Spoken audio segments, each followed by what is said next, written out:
జరగబోయే తిరుపతిలో సభ 2 సంవత్సరాల పాలనకి దిక్సూచి.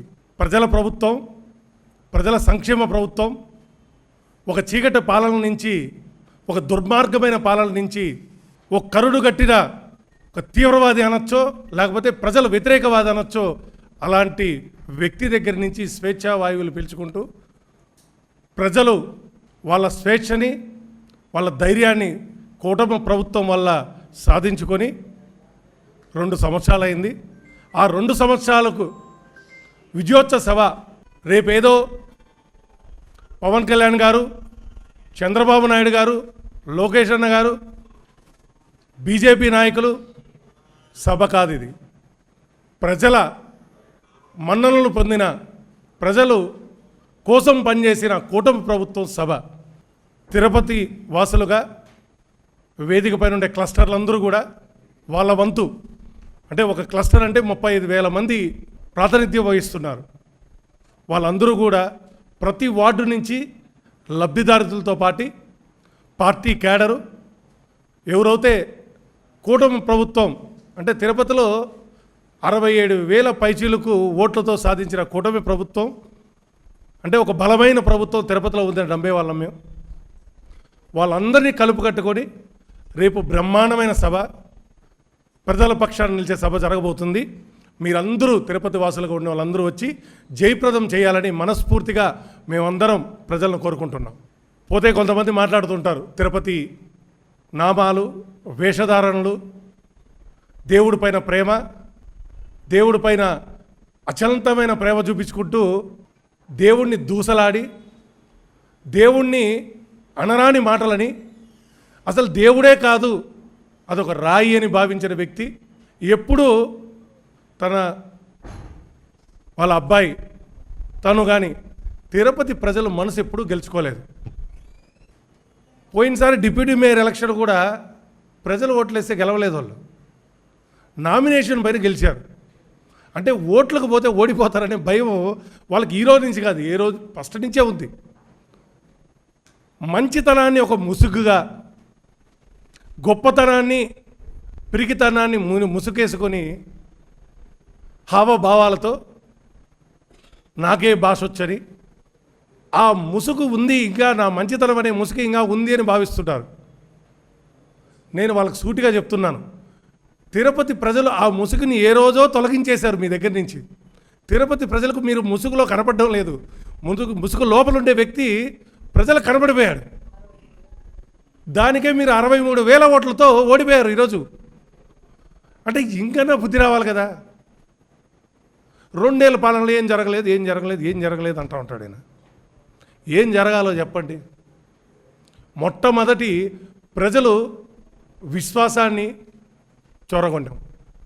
ప్రజలు ఈరోజు స్వచ్ఛందంగా వచ్చి వాళ్ళ భావాల్ని ధైర్యంగా రోడ్లపై తిరగలుగుతున్నారు. గాంజాయి వ్యాపారాన్ని ఆపియగలిగినాం. మీ కొడుకు ఏదైతే ఆ రోజు గాంజాయి వ్యాపారం చేసుకుంటున్నాడో ఆ గాంజాయి వ్యాపారాన్ని ఆపిచ్చాం. టీడీఆర్ స్కాము రిజల్ట్ రాబోతుంది.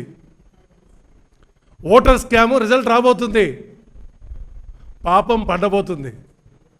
శిశుపాలుడు ఏమి చేసినా నన్నేమీ చేయలేరు, కృష్ణుడు కూడా నన్ను చంపలేడు అనే భావనలో ఉండేవాడు. తప్పులు చెల్లిపోయాయి, పాలన శిక్ష పడుతుంది. ప్రజల ప్రభుత్వంలో ప్రజలు మనసులు ఆలోచించే విధానాన్ని బట్టి తెలుగుదేశం పార్టీ నడుస్తుంది. తెలుగుదేశం పార్టీ సిద్ధాంతమే ప్రజలే దేవుళ్ళు, సమాజమే దేవాలయం. ఈ సిద్ధాంతం మేము మరవలేదు. మేము రూలింగ్ రాగానే మిమ్మల్ని అయితే జైల్లో వేయగలుగుతాం, లేకపోతే మీరు చేసే దౌర్జన్యాలు మేము చేయగలుగుతాం. మా సిద్ధాంతం అది కాదు. మా సిద్ధాంతం క్లియర్. తప్పు చేసిన వాళ్ళు శిక్షింపబడుతారు. అది కల్తీ నెయ్యి చేసినా, కల్తీ లడ్డు చేసినా, టికెట్లు అమ్ముకున్నా, టీడీఆర్ బాండ్ చేసినా, అదేవిధంగా టీడీఆర్ బాండ్ స్కామ్తో రోడ్లు వేసినా. ఒక ఆయన అంటాడు, పెద్ద రోడ్లు వేసాం.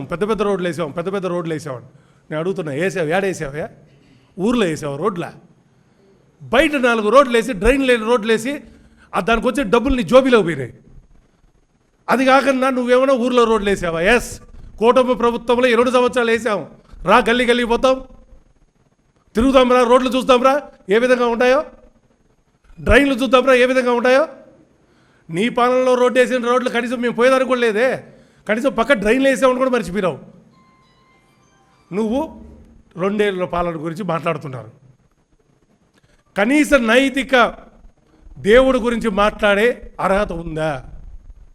బోడిగుండ్లు అన్నారు, లడ్డూను కల్తీ చేశారు, టికెట్లు అమ్ముకున్నారు, రోడ్లపైన భయపెడతారు. ఏం నీ అంత చూస్తాం, నీ కత్తెలు చూస్తాం అని మాట్లాడే వ్యక్తులు తిరుపతి ప్రజలు ఒప్పుకుంటారా? రౌడీజానికి దూరంగా ఉండేది తిరుపతి ప్రజలు. 7 యూనివర్సిటీలు ఉన్నాయి తిరుపతిలో. తిరుపతిలో ఒక మంచిని ప్రేమిస్తారు. ఏ ప్రాంతం వ్యక్తి కాదు, మంచివాడు ఏ ప్రాంతం నుంచి వచ్చినా ప్రేమించే గుణం ఉండేవాళ్ళు తిరుపతి ప్రజలు. రౌడీజాన్నో, దౌర్జన్యాన్నో, లేకపోతే మీరు చేసిన అరాచకాలను జేసీపీలతో, బుల్డోజర్లతో తొక్కిచ్చే పార్టీ కాదు తెలుగుదేశం పార్టీ. తెలుగుదేశం పార్టీ ప్రజల పక్షాన్ని నిలిచే పార్టీ, ప్రజల పక్షాల కోసం పోరాడే పార్టీ. ఏ రోజైనా తెలుగుదేశం పార్టీలో దౌర్జన్యాలు చేసి చూసారా? మేము చేసాం. రామారావు హయాంలో విశ్వవిద్యాలయాలు కట్టాం, మహిళా యూనివర్సిటీ కట్టాం, బోర్డ్ హాస్పిటల్ కట్టాం, స్విమ్స్ కట్టాం, రోడ్లు వేసాం, ప్రాణదానం తీసుకొచ్చాం. తిరుపతికి దేవుడు చెంతలో ఎటువంటి రౌడీయిజం ఉండకూడదు, ఎటువంటి అరాచకాలు జరగకూడదు అని చెప్పి చాలా జాగ్రత్తగా, తిరుపతి అంటేనే చంద్రబాబు నాయుడు గారి కాన్స్టిట్యున్సీ, తిరుపతి అంటేనే లోకేష్ అన్న కాన్స్టిట్యున్సీ, వాళ్ళ లోకల్ టౌన్ ఇది. ఇక్కడ అరాచకాలకి, రౌడీజాలకి తావు లేదు. మీరు చెప్తూ ఉంటారు ఎప్పుడు, ఒక విగ్రహం దగ్గర పడుకున్నాడు, అది శనేశ్వరుడు విగ్రహమా శ్రీమన్నారాయణ విగ్రహం కూడా తెలియకుండా పోయి పడుకున్నాడు ఆ రోజు. ఆయన 2 ఏళ్ల పాలన గురించి మాట్లాడుతున్నాడు. తెలుగుదేశం పార్టీగా, కూటమి ప్రభుత్వంగా రేపు జరగబోయే సభనే దీని అన్నిటికీ పరిష్కారం. రేపు జరగబోయే సభని ఒకసారి మీరు చూడండి. ప్రజా ఆదరణ అంటే ఎలా ఉంటుందో, ప్రజల పక్షాన్ని నిలిచే ఎలా ఉంటుందో, ప్రజల కోసం పనిచేస్తే ఎలా ఉంటుందో మీరు చూడండి.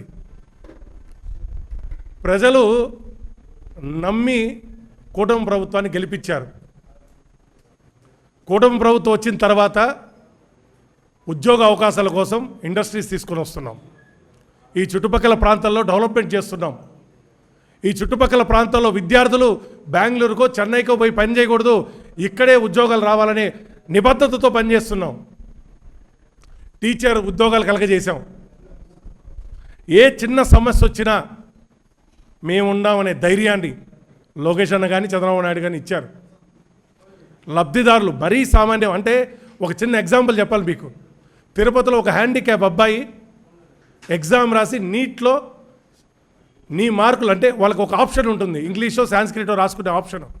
సాంస్క్రిట్లో మార్కులు రాలేదని ఆ అబ్బాయి డిస్క్వాలిఫై అయితే ఒక చిన్న మెసేజ్ మా వార్డు ప్రెసిడెంట్ పెడితే లోకేష్ అన్న రెస్పాండ్ అయ్యి అదే అబ్బాయికి ఈరోజు తిరుపతిలో ఎంబీబీఎస్ సీట్ వచ్చింది. అది మా కమిట్మెంట్. అంటే కింద స్థాయిలో ఎవరైనా చిన్న ఇబ్బంది పడినా కూడా పార్టీ ఉంది, క్యాడర్ ఉంది, తెలుగుదేశం పార్టీ ఉందనే భరోసా ఇచ్చే కమిట్మెంట్తో ఉన్నాం. మీలాగా అరాచకాలు సృష్టిస్తూ ఏ చిన్న విషయానికి గుర్తింపు కోసం పాటుపడే పార్టీకి బాధ కాదు. ఆ గుర్తింపు కోసం మీరు తాపత్రపడ్డం మానేసి జరగబోయే ఎలక్షన్ మీ ఎలక్షన్లు కాదు. టౌన్ బ్యాంకులో ఏ విధంగా దొంగ ఓట్లు వేసుకున్నారో, లేకపోతే మున్సిపాలిటీలో ఏ విధంగా అయితే భయపిచ్చి భయప్రదలు చేసి ఓట్లు వేయించుకున్నారో ఆ పద్ధతి కాదు. ఇది ప్రజల పక్షాన నిలబడే పార్టీ. ఓటింగ్కి పోతాం.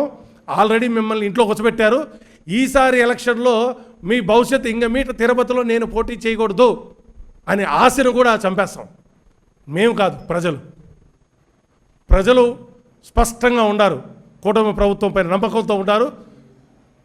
మీకు తగిన బుద్ధి చెప్తారని తెలియజేసుకుంటూ ప్రజలందరికీ, తిరుపతి వాసులందరికీ కూడా ఒక విజ్ఞప్తి, మీరందరూ జరగబోయే సభలో పాల్గొని మన ప్రభుత్వం, మన పక్షాన్ని నిలిచే ప్రభుత్వం, మన కోసం చంద్రబాబు నాయుడు గారు అహర్నిశలు కృషి చేస్తున్నారు, లోకేష్ బాబు గారు అహర్నిశలు కృషి చేస్తున్నారు, పవన్ కళ్యాణ్ గారు అదేవిధంగా బీజేపీ ప్రభుత్వంతో మనం కలిసి ఉంటాం.